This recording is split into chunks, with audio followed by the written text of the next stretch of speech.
Isang mapagpalang araw sa iyo, Sir Seth.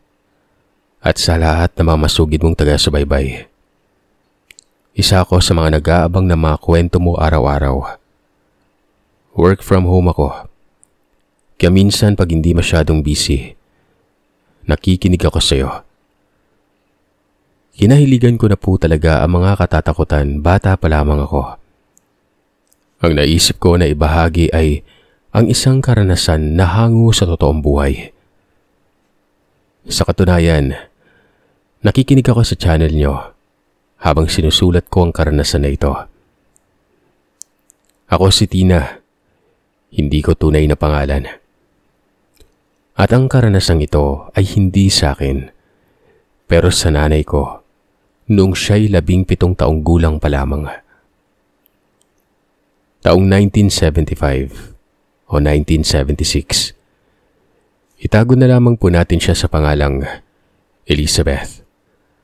66 na si nanay ngayon at mahigit 1 taon na din siyang retired. Sa lahat ng mga kwentong aswang na narinig ko, ito talagang hindi ko makakalimutan. Alam niyo naman paglaking probinsya ka, marami talagang mga kwentong kababalagan ang malalaman mo. Maaaring tumira ko sa Manila pero naniniwala ako sa mga ganitong nilalang. Yung nanay kasi namin, Sir Seth, ay maganda at tahimik nung kabataan pa niya. Pero ngayon, maganda na lang. Lapitin talaga siya ng kung ano-ano mga elemento. Isa na nga dito, mga aswang. Itong karanasan niya ay nangyari sa isang kilalang ospital sa Iloilo. Noong 17 taong gulang pa lamang siya. Hindi ko na lamang babanggitin kung saan. Tubong Negros Occidental kami lahat sa pamilya. 3 pala kaming magkakapatid. Ako ang panganay. Pero sa Iloilo na ako nag-aaral ng kolehiyo, pati na rin ang nanay ko. Yung kapatid naming sumunod sa akin ay sa Bacolod nagtapos at yung bunso namin ay sa Manila naman nagtapos noon. Ngayon lang din kami bumalik sa Negros nung namatay ang tatay namin, taong 2021, dahil sa cardiac arrest. Sa Manila na po talaga kami ng bunso naming kapatid na babae nakatira. Yung lalaki naming kapatid naman ay may pamilya na. Kaya meron din siyang sariling bahay na nasa Bacolod din. Subali ito na nga, Sir Seth. Nagkasakit ang nanay ko noon ng typhoid fever habang nasa kolehiyo at kailangan niyang ma-admit sa ospital. Bali kasama niya rin sa boarding house yung 2 pa niyang kapatid na babae na nag-aaral din sa Iloilo. Kaya sila na muna ang nagdala sa kanya. Since sa Negros pa ang lolo't lola ko noon. Bali 10 na magkakapatid lahat sila nanay. 7 ang babae at 3 ang lalaki. Si nanay ang pang-6 na anak. Sunod-sunod silang babae, pagkatapos ay 3 lalaki na. Nung time na yon, medyo maraming naka-admit sa ospital kaya yung available na room, yung kinuha nila, semi-private. Bali may cashier siya sa room at 4 ang pwede sa room na kinuha nila. Pagkarating ni nanay ay meron ng isang babae doon na siguro nasa early 50s na na-admit dahil sa high blood. Nauna nang umalis yung hina-high blood pero bago siya umalis ay may isa pang matandang babae na na-admit din. Kaya lang, hindi naman din sinabi ng mga kamag-anakan niya kung ano ang sakit niya noon. Ipina-admit lamang ito sa ospital. Bago pa umalis yung hina-high blood, sinabihan niya si nanay na ang talim ng tingin ng matanda sa kanya. Siguro daw gandang-ganda siya kay nanay. Ngumiti lamang si nanay. Makalipas ang 1 oras, dumating pa ang isang dalaga din na na-admit dahil tuwing magkakaroon siya, ay nagkakadysmenorrhea siya at hindi niya ito kinakaya. Kaya kailangan niyang ma-admit talaga. Bali nung time na yon, dumating na muna yung panganay na kapatid na babae nila nanay na medyo naniniwala sa mga aswang-aswang at mga manggagamot. Dahil dun nga, napapansin nila na sobrang titig na titig yung matanda kay nanay. Kinuha niya yung damit na pinaghubaran ni nanay at pinatingnan sa manggagamot. Mamaya ko na po ididetalyang patungkol dito. Subali ayun na nga. 3 silang nasa room. Parang normalan lang. Na-admit, binabantayan ng kamag-anak. Pero nagtataka lang din ng mga auntie ko kung bakit laging walang kasama na kamag-anak itong matandang ito. Pag pumupunta naman umano, ilang minuto lang, aalis na rin. Siyempre, di ba, kapag matanda na yung pasyente nyo, dapat laging may nakaantabay sa kanya. Pero iba daw po itong matanda na ito. Yung mga pamangkin niya din na nagbabantay sa kanya na halos kaidaran lamang din nila nanay at mga auntie ko noon ay nagagawa nilang magkakwentuhan noon. Napag-alaman nila na taga Dumangas ang pamilya nila at may binigay silang apelyido noon na hindi ko na lang sasabihin. Baka nakikinig din kasi yung mga kamag-anak niya at para na din sa privacy nila. Nung una, parang wala lang naman. Ayun, titig ng titig kay nanay. At kung may mga nurse at doktor na nag-check sa kanya, at yung parang natatabunan daw si nanay ay pinapagalitan daw niya dahil hindi daw niya makita si nanay noon. May isang pagkakataon pa umano na sinabihan siya ng isa sa mga auntie ko kung bakit hindi pa ito natutulog. Sinagot ba naman niya yung auntie ko na, "Wala ka daga ni gatulog. Ako pa. Hindi ka nga natutulog dyan.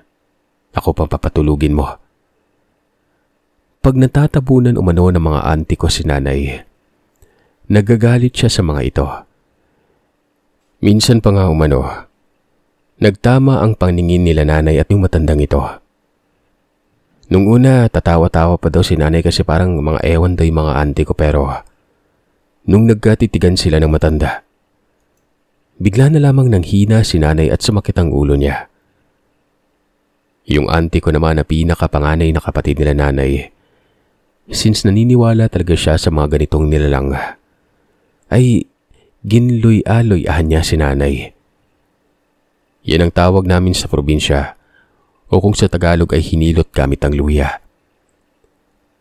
Habang ginagawa umano ng auntie ko yon, dumidigay-digay siya at umuutot naman itong matandang babae. Hanggang sa nag-CR na yung matanda. Hindi man mapaniwalaan pero totoo daw talaga yon. Nang mga sumunod na araw, habang wala si Lola at yung nagbabantay kay nanay ay yung isang auntie ko, may bumisita sa matanda na pamangkin niya na inaya siya na magmerienda muna sa kantin ng ospital. Hindi naman si nanay masyadong dapat bantayan noon kasi natutulog siya, kaya sumama na rin si auntie. Nung pababa na sila ay naalala ng auntie ko na naiwanan niya pala ang wallet niya kaya bumalik sila roon sa room. Naabutan nila na lumalakad na yung matandang babae papalapit kay nanay. Parang may binubulong-bulong siya noon.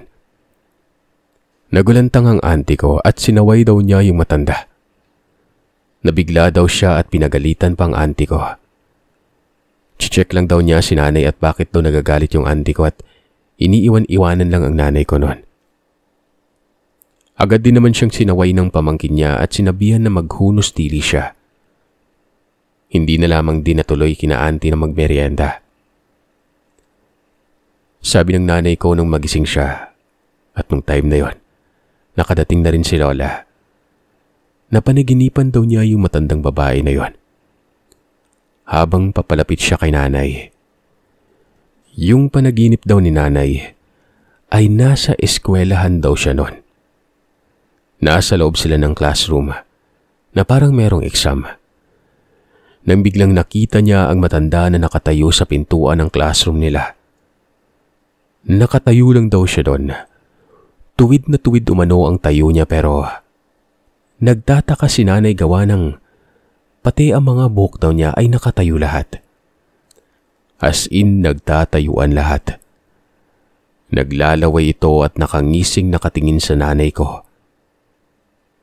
Nabigla daw si nanay nang bigla siyang tumalon papunta dito at dinumog siya.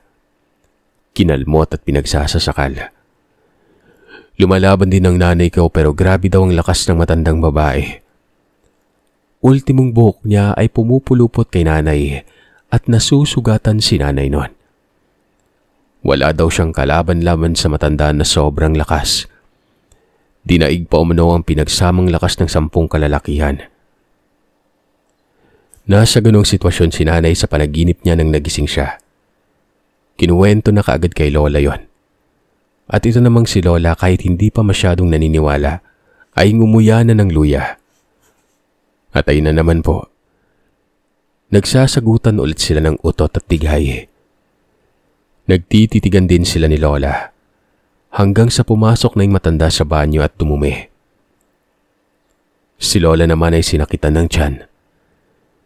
Dumating na lamang din ang mga boardmates nila nanay para bisitahin siya noon at nawala na lamang din ang sakit ng tiyan ni Lola. Hindi pala alam ng mga ibang auntie ko noon, kasama ni nanay sa boarding house niya at ni Lola, na yung pinakamatandang kapatid nilang babae ay pumunta sa isang manggagamot sa Iloilo. Dinala niya yung pinaghubarang damit ni nanay at pinatingnan sa manggagamot na yon. Sabi ng manggagamot, meron daw gustong kumuha sa kanyang aswang. Hindi lang niya masigurado kung ano ang pakay. Kung yayag gawin niya ba si nanay o bibiktimahin. Binigyan din siya ng lana o langis na manggagamot na may mga ugat-ugat na pangontra umano sa aswang. Bubula daw ito pag merong aswang sa paligid o malapit lamang sa'yo. Pinayuhan din siya na magdala ng luya, barya at dahon ng talong na mga mabisang pangontra umano sa mga aswang. Noong mga panahon din na yon ay andun na din si Lola kasama si nanay sa ospital. Pagkarating ni auntie sa ospital, yung langis na dala-dala niya, binigay niya kay nanay. Si nanay, tumatawa-tawa pa nung una pero nagtataka siya kung bakit yung takip ng lana bigla na lang pumutok. Binabalik niya pero pumuputok pa rin. Halos maubos na umano yung langis sa loob ng bote. Nasa ganoong senaryo sila hanggang sa dumating na lamang din ang mga boardmates nila nanay para bisitahin siya sa ospital. Siyempre yung matanda, titig na titig pa rin kay nanay. Pati yung mga boardmates nila nanay ay kinikilabutan sa matandang yon. Para daw may kakaibang modus operandi kay nanay yon. Tinatanong din nila Lola yung matanda kung bakit daw siya lang mag-isa palagi at wala siyang bantay. Hindi din naman ito sumasagot. Basta tumititig lamang siya ng matalim kay Lola. Kumbaga, para ata siyang iniiwasan ng mga kamag-anak niya. Pumupunta lamang doon ng saglit tapos aalis na rin. Hindi araw-araw na may bumibisita sa kanya at nagbabantay. Maswerte lang din si nanay dahil napaka-hands-on ng lola ko at mga kapatid niya. Hindi siya iniiwang mag-isa ng matagal. Pakiramdam ko nga ay parang ipapamana na siguro ng matanda yung pagkaaswang niya noon. Kaya lagi siyang iniiwan ng mga kamag-anak niya. O baka gusto niya na si nanay ang magmana. Ayun din sa manggagamot na kinonsulta ng auntie ko. Ganon din ang nasa isip na noon. Yung auntie ko na yon, may ginawa na nagpatunay na kakaibang nilalang itong matandang babae na ito. Diba, sinabihan siya ng manggagamot na ayaw din ng mga aswang ng talong. Parang asin din daw ito. So bali ang ginawa ng auntie ko ay nilagyan niya ng dahon ng talong yung ilalim ng higaan ng matandang babae. Sa hindi maipaliwanag na dahilan, bigla na lamang nangati ang matanda. Tayo ng tayo na parang hindi mapakali. Sambit pa ng sambit ng paulit-ulit. Palakad-lakad sa room nila. Paikot-ikot. Hanggang sa nagbanyo ang matanda. Kinuha ng auntie ko yung talong. Pagkabalik ng matanda ay bigla na lamang umayos ang pakiramdam nito. Yung parang walang nangyari. Tapos natulog na umano yung matanda nun. Meron din umanong pagkakataon na yung side table sa ospital na antik na. Yung mabigat na gawa sa metal, na minsan ay 2 o 3 tao pa ang tutulak o bubuhat nito para mailipat ng pwesto. Isang hatak at tulak lamang daw ng matanda yon. Parang napakagaan lamang daw nun para sa kanya. Walang kahirap-hirap para sa matanda. Ang lakas-lakas daw ng matanda samantalang ang bigat-bigat ng table na to. Naunang na-discharge yung matanda kay nanay. Siyempre, nung umalis na yung matanda, nag-imbestiga yung 2 kong auntie na nagbabantay kay nanay nun. Sinasaway nga daw sila ni Lola, pero sige pa rin sila sa pagmamarites.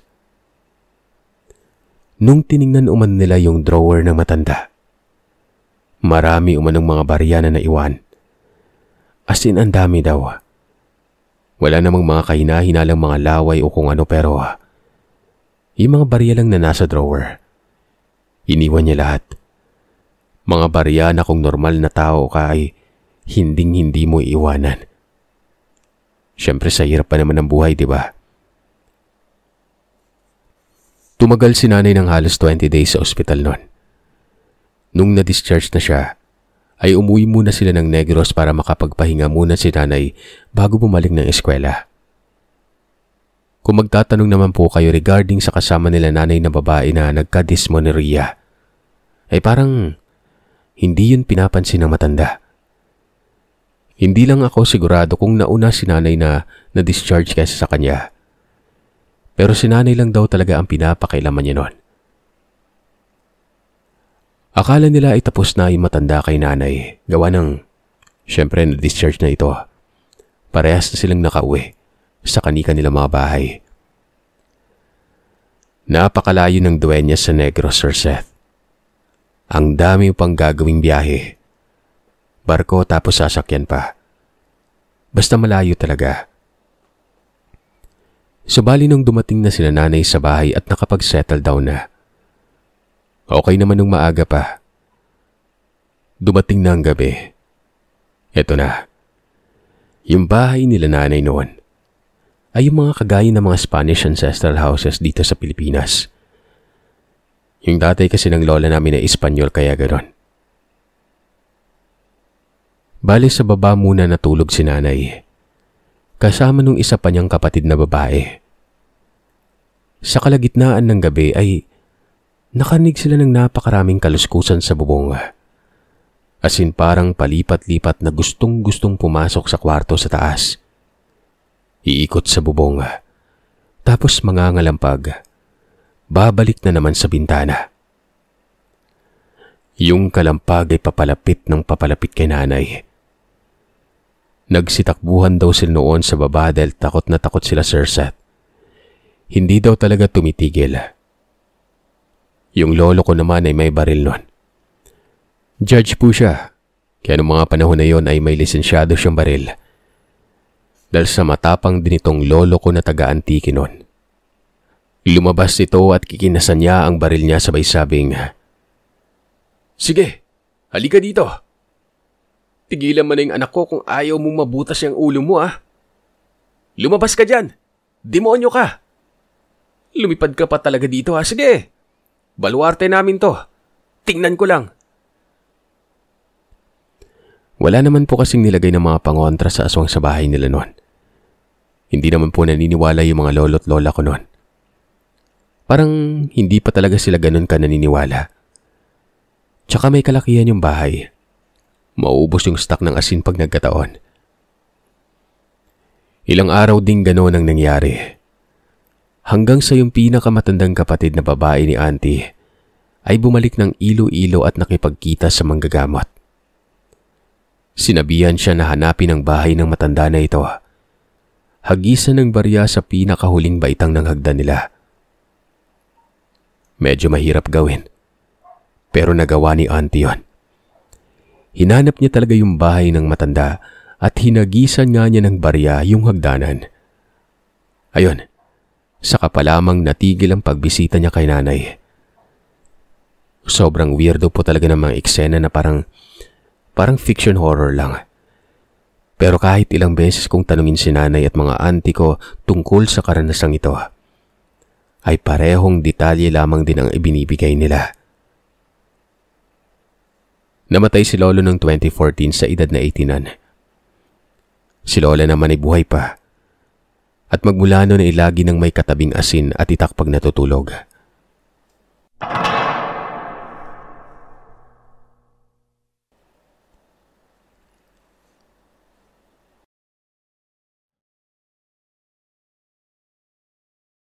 Mapagpalang araw po sa inyo, Sir Seth. Silent listener niyo po ako ng almost half a year na po nakikinig sa mga kwento niyo. Ako ay taga Pampanga. Sa ngayon ay nagtatrabaho ako sa isang branch dito sa Quezon City. Palagi akong pang-umaga sa trabaho ko kaya sa gabi palagi akong nakikinig sa mga bagong upload nyo. Bago matulog, updated ako sa mga post nyo. Kaya kapag nakakarinig ako ng kwento tungkol sa panahon ng hapon, ay naalala ko palagi yung madalas na kwento ni lola ko noong nabubuhay pa siya.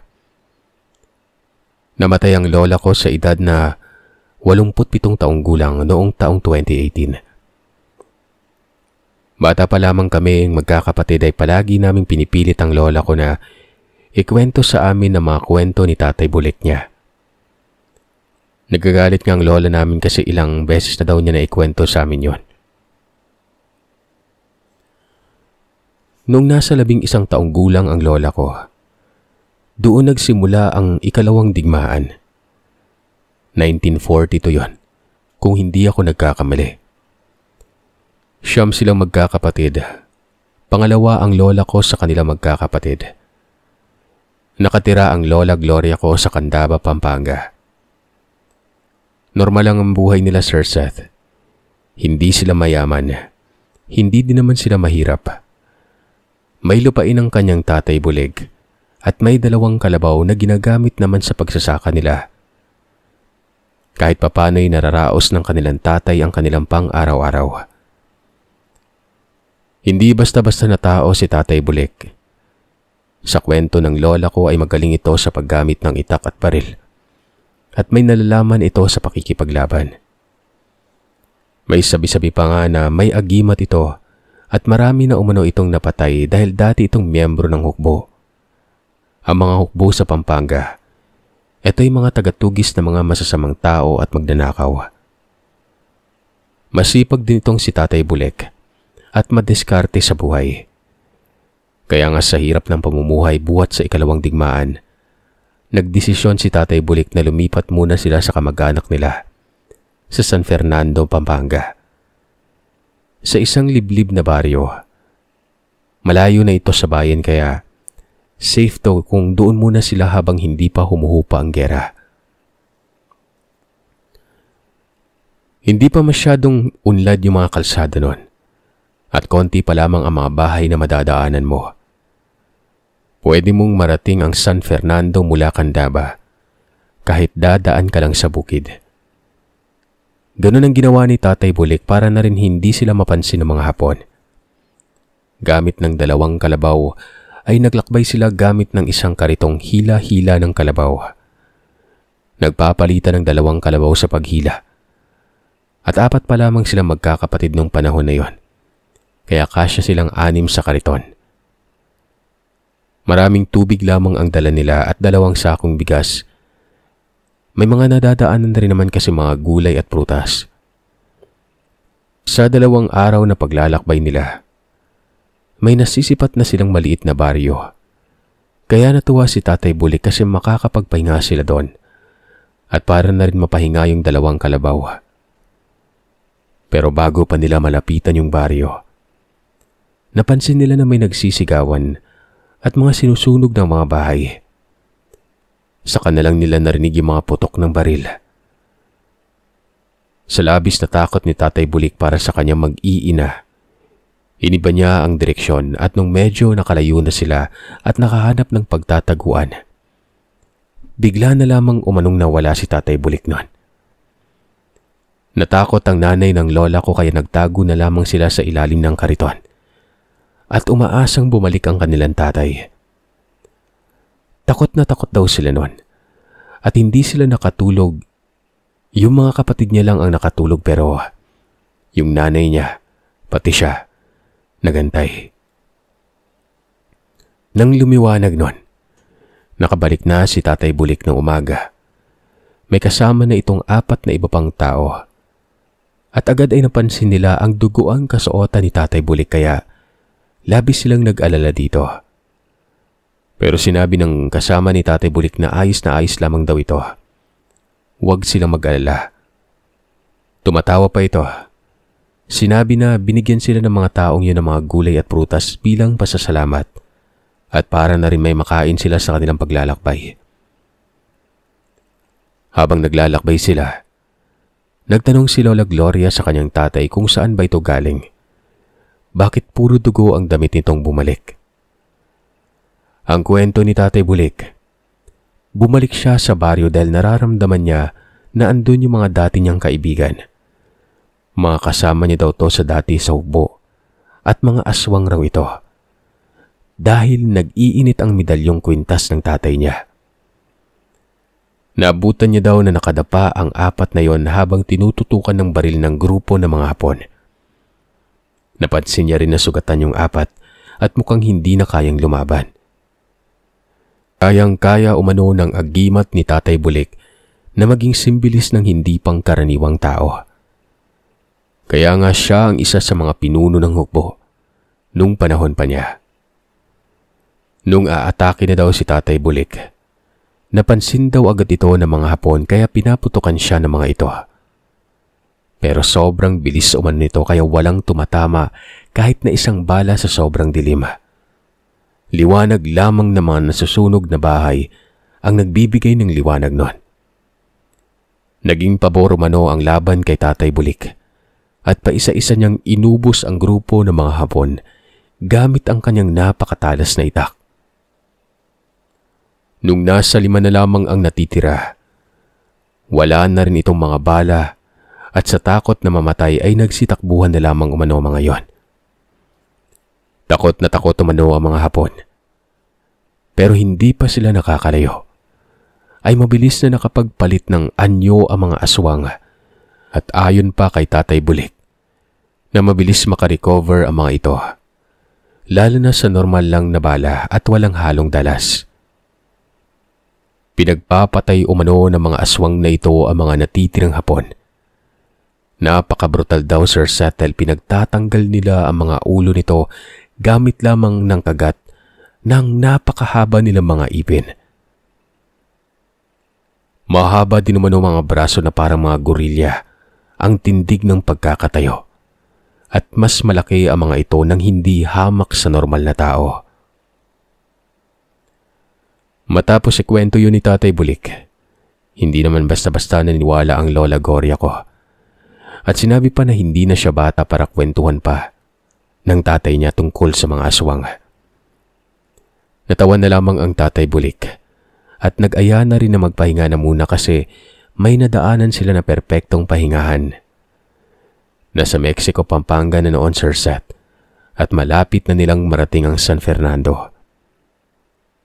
Habang nagpapalipas sila ng gabi, kakatapos lang nilang kumain nun. Bigla na lamang silang nakaamoy ng mabahong amoy, nasabay ng mga pag-angil. Si Tatay Bulik noon ay nakita ni Lola Gloria na nakaupo sa tapat ng apoy na parang walang pakiramdam. Yung mga lola ko at mga kapatid niya, nagsususukan na noon sa labis na baho na naaamoy nila. Halos pakiramdam ng lola ko noon, mawawalan siya ng malay sa labis na pagkahilo na parang bumabaliktad ang sikmura niya sa baho. Nang biglang magsalita si Tatay Bulik na, "Hanggang dito ba naman? Masusundan niyo ako? Subukan niyong galawin yung isa sa mga pamilya ko. Pupugutan ko kayo ng ulo mga animal kayo." Takot na takot sila mag-ina dahil wala naman silang nakikitang kausap si Tatay Bulik. Sa pagtingin ni Lola sa paligid, ay napansin niya ang 2 tao na bigla na lamang sumulpot sa harap ng tatay niya. Isang babae at isang lalaki ang nakita nila na sa palagay nila nasa edad 45 hanggang 50. na base sa itsura. Naalala mo pa pala ako, sambit ng lalaki noon. Hindi na maintindihan ng lola ko ang ibang sinabi ng lalaki.